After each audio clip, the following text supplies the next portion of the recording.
Hello साथियों। आज की क्लास में हम लोग रेलवे ग्रुप डी का जो पेपर हुआ था उसका डेट 17/8/2022 वाला देखेंगे और इसमें हम लोग शिफ्ट 3 को कवर करेंगे। इसमें हम टोटल 20 प्रश्नों को देखते हैं। जैसा आपको पता होगा, इसमें हम लोग सिर्फ जीके और करेंट अफेयर को देखते हैं और आपको लिए साइंस का भी एक सेपरेट वीडियो आप प्रोवाइड किया जा रहा है। उसमें हम लोग टोटल 25 साइंस के प्रश्नों को देख रहे हैं शिफ्ट वाइज। यहाँ पर भी जीके और करेंट का प्रश्न देख रहे हैं शिफ्ट वाइज। तो इसलिए आप लोग ऐसा ही महत्वपूर्ण वीडियो पाने के लिए आप लोग सबसे पहले चैनल को सब्सक्राइब जरूर से जरूर करेंगे और वीडियो को एक लाइक जरूर देंगे। तो चलिए बिना विलंब की क्लास को शुरू करते हैं। आज की क्लास का पहला प्रश्न है, निम्नलिखित में से किस विशेषता के अनुसार भारत की जनता की अपने प्रतिनिधियों का निर्वाचन में प्रत्यक्ष भूमिका है? तो भारत का संसदीय स्वरूप इसका करेक्ट आंसर हो जाएगा। इसी इसी विशेषता के अनुसार भारत की जनता अपने प्रतिनिधियों का निर्वाचन में प्रत्यक्ष भूमिका है। अगला प्रश्न है, शीत ऋतु में उष्णकटिबंधीय अभिसरण की दिशा क्या होती है? तो इसकी दिशा होती है दक्षिण की ओर। जो शीत ऋतु होती है उसमें अंत उष्णकटिबंधीय अभिसरण यानी इंटर ट्रॉपिकल कन्वर्जेंस जोन की दिशा जो होती है दक्षिण की ओर होती है। और आपको मैं बताता चलूं कि ऐसा वीडियो जो होता है करेंट और जीके का ग्रुप डी का प्रीवियस पेपर कोई नहीं कराया है। आप लोग के लिए, आपकी सुविधा के लिए ये वीडियो प्रोवाइड किया जा रहा है कि आपको अंदाजा लग जाए। जो 20 प्रश्न आते हैं ये काफ़ी इंपॉर्टेंट होते हैं जब आपका मेरिट बनता है। आप साइंस, रीजनिंग और मैथ से तो आप कट ऑफ तो पार कर जाएंगे, लेकिन जब मेरिट बनता है तो आपको जीके और करंट अफेयर पढ़ना ही पड़ेगा, तभी जाकर आप मेरिट को क्वालिफाई कर लेंगे। बस रिजल्ट लाकर मेडिकल में जाएंगे, फिजिकल में जाएंगे, लेकिन जब मेरिट बनेगा तो आप उसमें बाहर हो जाएंगे। इसलिए आपको करेंट और जीके दोनों कवर करना है। इसलिए ये वीडियो आपको प्रोवाइड किया जा रहा है कि आपको अंदाजा लग जाए कि प्रश्न कहाँ से बन रहे हैं। करेंट का प्रश्न कितने साल का पूछा जा रहा है और जीके कहाँ कहाँ से और किस टाइप के पूछे जा रहे हैं। इसलिए आपको ये वीडियो प्रोवाइड किया जा रहा है। तो इसलिए आप लोग क्या करेंगे, अगर ऐसा इस सीरीज को कंटिन्यू रखना चाहते हैं तो आप लोग सबसे पहले इस चैनल को सब्सक्राइब करेंगे। आपका एक सहयोग बस आपका सब्सक्राइब है और हम लोग आप लोग को लिए तो मेहनत कर ही रहे हैं। टोटल 99 शिफ्ट कराएंगे, उसके बाद और जो पिछले साल का ग्रुप डी हुआ है 2018 वाला उसका भी कराया जाएगा। तो इसलिए आप लोग चैनल से जुड़ जाएंगे। प्रश्न है, निम्नलिखित में से उस हस्ती का पहचान कीजिए जिन्होंने खेल के क्षेत्र में पद्मश्री पुरस्कार 2022 से सम्मानित किया गया है। तो अवनी लेखेरा जो है 2022 का पद्मश्री पुरस्कार जीत चुकी है। अगला प्रश्न है, भारत में पंचायती राज संस्थानों की स्थापना भारतीय संविधान के खाली स्थान के अनुसार की गई थी। तो भारतीय संविधान के 73वें संविधान संशोधन के तहत भारत में पंचायती राज संस्थानों की स्थापना की गई थी। अभी इससे रिलेटेड सेकंड शिफ्ट में एक प्रश्न था कि पंचायती राज्यों में महिलाओं के लिए कितना सीट आरक्षित है?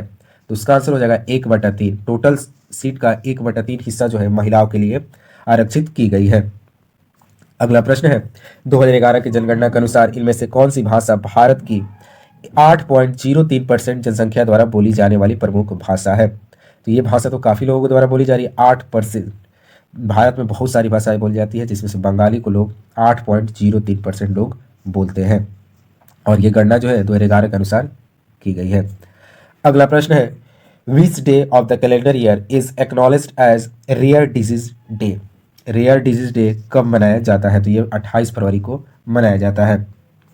अगला प्रश्न है, सोहन सिंह भकना 1913 में संयुक्त राज्य अमेरिका में भारतीयों द्वारा स्थापित खाली स्थान के पहले अध्यक्ष थे।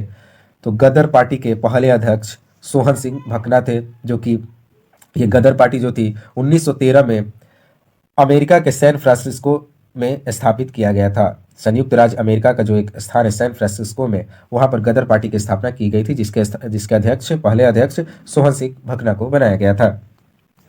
अगला प्रश्न है, फरवरी 2022 में किस राज्य ने ओपन एयर क्लासरूम पढ़ाई शिक्षालय का आरंभ किया है? तो इसका आंसर हो जाएगा पश्चिम बंगाल ने पढ़ाई शिक्षालय का आरंभ किया है।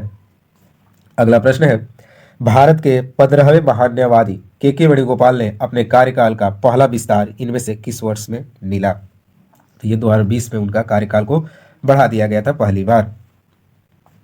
अगला प्रश्न है, उपनिषद शब्द में उप शब्द क्या दर्शाता है? उपनिषद में जो उप है इसका अर्थ क्या होता है? तो इसका अर्थ होता है निकटता, समीप। अगला प्रश्न है, which of the following is not a direct tax in India? बताना है कि इसमें से कौन प्रत्यक्ष कर नहीं है। तो एक्साइज टैक्स जो है यह एक प्रत्यक्ष टैक्स नहीं है, बाकी income tax, capital gain tax, corporate tax ये डायरेक्ट टैक्स है, प्रत्यक्ष टैक्स है। और एक्साइज टैक्स एक अप्रत्यक्ष कर है, अप्रत्यक्ष कर है। अगला प्रश्न है, भारत में आम वर्षा यानी मैंगो शॉवर्स की घटना किस ऋतु से संबंधित है? तो इसका आंसर हो जाएगा ग्रीष्म। ये गर्मियों के मौसम में मैंगो शावर होते हैं।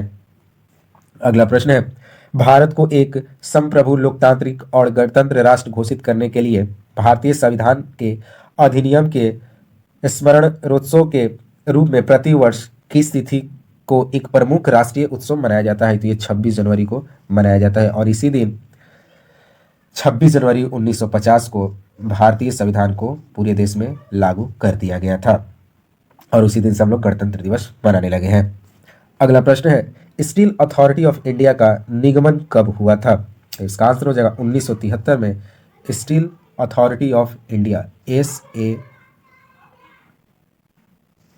स्टील अथॉरिटी ऑफ इंडिया का निगमन 1973 में हुआ था। अगला प्रश्न है, गोसी खुर्द राष्ट्रीय सिंचाई परियोजना इनमें से किस राज्य से संबंधित है? तो ये प्रश्न देखिए कितना प्यारा है। गोसी खुर्द राष्ट्रीय सिंचाई परियोजना जो है महाराष्ट्र राज्य से संबंधित है। अगला प्रश्न है, इनमें से किसे पैरा शूटिंग में उनकी उत्कृष्ट उपलब्धियों के लिए मेजर ध्यानचंद खेल रत्न पुरस्कार 2021 से सम्मानित किया गया है? तो ये जो थे मनीष नरवाल, ये क्या थे? पैरा शूटर थे और इनको 2021 का मेजर ध्यानचंद खेल रत्न पुरस्कार दिया गया और मेजर ध्यानचंद खेल रत्न पुरस्कार को पहले हम राजीव गांधी खेल रत्न पुरस्कार से जानते थे। अगला प्रश्न है, जुलाई 2022 तक स्थिति के अनुसार प्रधानमंत्री श्रम योगी मानधन योजना के तहत लाभार्थी द्वारा मासिक योगदान का कितना प्रतिशत दिया है? तो ये आपका 50% आंसर हो जाएगा। अगला प्रश्न है, अतीत में खर्च की गई लागत जिसे भविष्य में वसूल नहीं किया जा सकता है वह कहलाती है? तो उसे हम संक कॉस्ट यानी विफल लागत कहते हैं। इसमें क्या होता है कि पास्ट में खर्च की गई लागत जो इन्वेस्टमेंट किया गया था भविष्य में उसका वसूली नहीं किया जा सकता है, उसे हम विफल लागत कहते हैं। अगला प्रश्न है, नर्मदा बचाओ आंदोलन की शुरुआत सरदार सरोवर बांध की ऊंचाई बढ़ाने के खिलाफ विरोध के रूप में हुई थी। बांधों के निर्माण की कुछ हानियों का उल्लेख किया गया है, इनमें से कौन सा बांध निर्माण का एक लाभ है? तो आपको बताना है नर्मदा बचाओ आंदोलन के दौरान जो बांध बनाया गया था उसका एक लाभ बताना है। बांध निर्माण का एक लाभ है, तो ये इसका लाभ था, ये सिंचाई और विद्युत उत्पादन में सहायक होते हैं। बांध का तो इसीलिए निर्माण किया जाता है ताकि पानी को स्टोर करके रखा जाए और सिंचाई के टाइम में उसको छोड़ा जाए और इससे हम बिजली का भी उत्पादन करते हैं। अगला प्रश्न है, 2021 में खगोल विज्ञान एवं खगोल भौतिकी पर हुए 14वें अंतर्राष्ट्रीय ओलंपियाड में भारत के कितने प्रतिभागियों ने स्वर्ण पदक जीता था? तो उसमें 4 प्रतिभागियों ने स्वर्ण पदक जीता था। अगला प्रश्न है, मार्च 2022 में आरबीआई ने किस बैंक को नए ग्राहकों को शामिल करने से रोकने का निर्देश दिया है? तो पेटीएम पेमेंट बैंक इसका आंसर हो जाएगा। और आज हमारी क्लास यहीं पर समाप्त हुई। इसमें टोटल हमने 20 प्रश्नों को कवर किया है। अगर आपको वीडियो पसंद आ रहा है तो आप लोग चैनल को सब्सक्राइब करेंगे और वीडियो को लाइक करेंगे। मिलते हैं नए वीडियो के साथ। जय हिंद, जय भारत।